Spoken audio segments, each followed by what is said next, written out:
की इस वीडियो में मैं बात करने वाली हूँ मंगल के राशि परिवर्तन के प्रभाव के बारे में।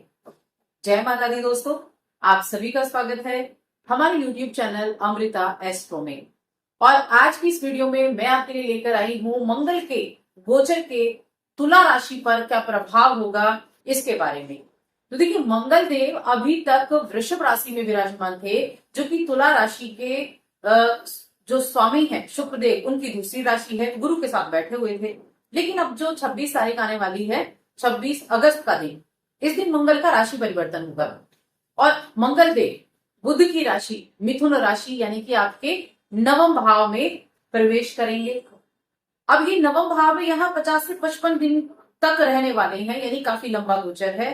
और इस अवधि में ये आपके भाग्य भाव में बैठकर क्या कुछ गुल खिलाने वाले हैं, क्या कुछ रिजल्ट देने वाले हैं, चलिए विस्तार से बात करते हैं। सबसे पहले मंगल देव की ही हम बात करेंगे, थोड़ी सी मंगल देव की चर्चा कर लेते हैं।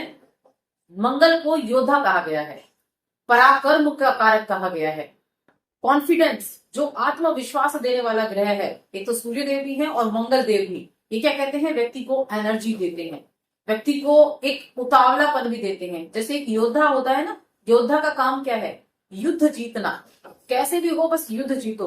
तो उतावलापन भी दे देते हैं, जल्दबाजी में काम करने की आपको प्रेरित भी करते हैं कि बस काम को निपटाओ, जो हाथ में लिया है उसको खत्म करो। मंगल छोटे भाई बहन के कारक है, मंगल प्रॉपर्टी है, यानी कि मंगल जमीन जायदाद के कारक भी है। देखें तो अचल संपत्ति, मंगल जमीन से जुड़े हुए काम या जमीन प्रॉपर्टी, जमीन जायदाद, ये मंगल देव, मंगल इन सभी चीजों के कारक होते हैं। सेना, युद्ध, पुलिस, यानी जो आर्मी में जाते हैं, जो पुलिस में जाते हैं, जो सेना विभाग से जुड़ते हैं, वो सब मंगल देव देते हैं। बिजली, पराक्रम, भाई और प्रशासनिक नेतृत्व, यानी कि इन चीजों के कारक मंगल देव कहे गए हैं। और अब 26 को जब मंगल का राशि परिवर्तन आपके भाग्य भाव यानी कि आपके 9वें भाव में होगा, तब तुला राशि के लोगों के लिए अगले 55 दिनों तक कुछ बड़े बदलाव भी होंगे। किस तरह के होंगे, तो देखिए मंगल देव आपके नवम भाव में आएंगे। नवम भाव को अगर आप देखें कुंडली में, तो ये आपके लिए बड़ी लंबी यात्राओं का, यानी कि लंबी यात्राओं का भाव है। ये आपके लिए आध्यात्मिक चीजों का भाव है, ये हायर एजुकेशन का भाव है, ये भाग्य का भाव भी है, ये पिता का भाव भी है। ये बहुत सी ऐसी चीजों का भाव है जो आपके लिए बहुत अच्छा। और ये देखिए, हमारी जो कुंडली होती है उसमें त्रिकोण भाव में आता है, बड़ा ही शुभ भाव भी होता है, जहां मंगल देव विराजमान हुए हैं। अब मंगल की 3 दृष्टियां होती हैं। पहली दृष्टि मंगल की आपके 12वें घर पे जाएगी, दूसरी दृष्टि मंगल की आपके तीसरे घर पे जाएगी, जिसके कारक होते हैं मंगल देव। और चौथी जो तीसरी दृष्टि जाएगी, यानी कि जो अष्टम दृष्टि जाएगी, वो जाएगी आपके चौथे घर पर। चौथा घर खुद जमीन, प्रॉपर्टी, इन सभी का भाव है, भूमि, भवन, वाहन, इन सब का भाव चौथा भाव, और माता का भाव भी चौथा भाव कहा जाता है। अब मंगल क्या करेंगे, सबसे पहली चीज आपके लिए बड़ी यात्राओं का सबसे ज्यादा योग रहेगा इस दिन। आप देखेंगे तुला राशि के जातक कि इन 55 दिनों में बहुत यात्राएं होने वाली हैं, क्योंकि लंबी यात्राओं के घर में बैठे हैं और छोटी यात्राओं के घर पर दृष्टि डाल रहे हैं। काम काज से रिलेटेड, व्यापार से रिलेटेड, जो व्यापार कर रहे हैं उनके लिए काफी ज्यादा यात्राएं रहेंगी, और ये यात्राएं आपको लाभ देने वाली रहेंगी। आप देखेंगे आपको हो सकता है बिना मन के भी यात्राओं पर जाना पड़ जाए, लेकिन बाद में जब उन यात्राओं का रिजल्ट निकलेगा, और जब आप ट्रैवल करेंगे कामकाज के सिलसिले में, एक जगह से दूसरी जगह आपको जाना पड़ेगा, तो उसका रिजल्ट आपको बहुत अच्छे से देखने को मिलेगा। साथ में आपके भाग्य भी सपोर्ट करता हुआ दिखाई दे रहा है, किस्मत का भी आपको साथ मिलेगा।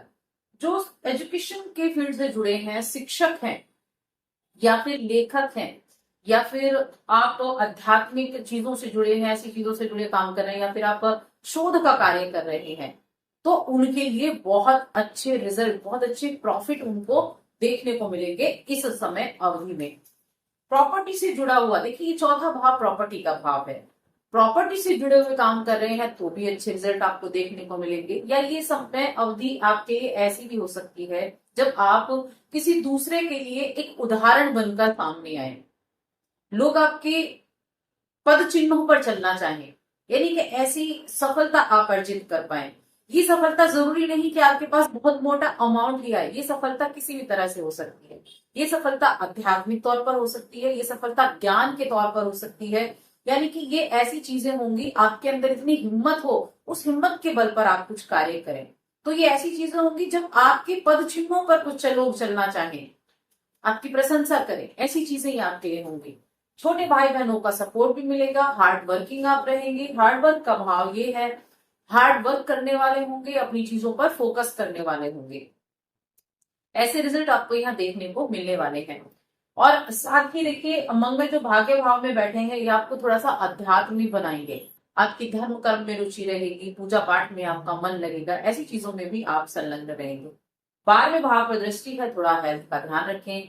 हालांकि हेल्थ बहुत ज्यादा तो नहीं, लेकिन कहीं ना कहीं जब आप लापरवाही बरत देते हैं, मान लीजिए छोटी सी दिक्कत हुई, लापरवाही आपने कर दी, तो वो बड़ी बन जाती है। इसीलिए कोई भी अगर हेल्थ प्रॉब्लम होती है, चाहे आपके लिए छोटी हो, इसको इग्नोर ना करें। इस चीज का खास तौर पर ध्यान आपको रखना है। थोड़े खर्चे भी होते हुए दिखाई दे रहे हैं कि थोड़ा खर्चा भी होगा, लेकिन मिथुन जो यहाँ मंगल की, बुध की राशि में मंगल बैठे हैं और जो दृष्टि है वो भी 12वें घर पर है, तो खर्चे हो सकते हैं। कुछ इन्वेस्टमेंट करने की तरफ भी आप चल सकते हैं कि कुछ इन्वेस्टमेंट आप कर पाए। रिश्तों की अगर मैं बात करूं, माता की सेहत का ध्यान रखें, माता के साथ अच्छे से पेश आए, अपने बातों में किसी तरह की कोई ऐसे शब्दों का प्रयोग ना करें जो कटु हो, जो कड़वे शब्द हो, जो दूसरों को बुरे लग जाएं, ऐसे शब्दों का प्रयोग ना करें। रिश्तों के मामले में देखिए, अगर आप देखें तो आपके सप्तम भाव के स्वामी मंगल देव होते हैं और आपके दूसरे घर के स्वामी भी मंगल देव होते हैं। धन का भाव, परिवार का भाव, वाणी का भाव, वाणी पर थोड़ा कंट्रोल करके चले। लेकिन वैवाहिक जीवन अच्छा है। जीवन साथी का भाग्य भी आपके साथ मिलेगा। जीवन साथी का भाव ये और भाग्य भाव में बैठे हैं, जीवन साथी के भाग्य से भी आपको लाभ मिलेगा। उनका भाग्य भी इस समय मजबूत होगा, उनके द्वारा लाभ की उम्मीद रहेंगी। जीवन साथी के लिए इसमें जो अगर वो वर्किंग है तो उनका कामकाज बहुत अच्छा चलेगा, आपसी बॉन्डिंग अच्छी रहेगी। ये चीजें भी यहाँ बहुत अच्छे से मैनेज होने वाली हैं। प्रेम जीवन अगर देखा जाए तो प्रेम जीवन के मामले में भी ठीक ठाक रहेगा। ओवरऑल कहेंगे तो ठीक ठाक है। देखिए, चीजें हमेशा उतार चढ़ाव वाली होती हैं, ऐसा नहीं हमेशा एक जैसी चीजें हो जाए। लेकिन ओवरऑल मैं देख कहूंगी तो तुला राशि के लोगों के लिए काफी अच्छा ये मंगल का गोचर है अगले 55 दिनों का तक। थोड़ा सा बस चीजों पर क्या ध्यान रखना है, खर्चे को सोच समझ कर करना है। खर्चा तो आएगा ही आएगा, लेकिन आप उस पर कितना कंट्रोल कर पाते हैं, क्या सोच समझ कर पाते हैं, ये आपको देखना है। तो उसका थोड़ा सा ध्यान रखना है। उपाय के तौर पर आप मंगल देव के मंत्र का जप करें, ओम भौमाय नमः, इस मंत्र का आप जप कर सकते हैं। या फिर आप कुछ दान दक्षिणा कर सकते हैं। गुड़ का दान करें मंगलवार के दिन, मसूर की दाल का दान करें, बजरंग बाण का पाठ करें, हनुमान चालीसा का पाठ कर सकते हैं। तो इन कार्यों को करने से बेहद अच्छे रिजल्ट आपको मिलेंगे, लेकिन मंत्र जाप जरूर करें। वीडियो कैसी लगी कमेंट करके बताएं, और चैनल पर पहली बार आए हैं तो सब्सक्राइब करके जाएं। जय माता दी।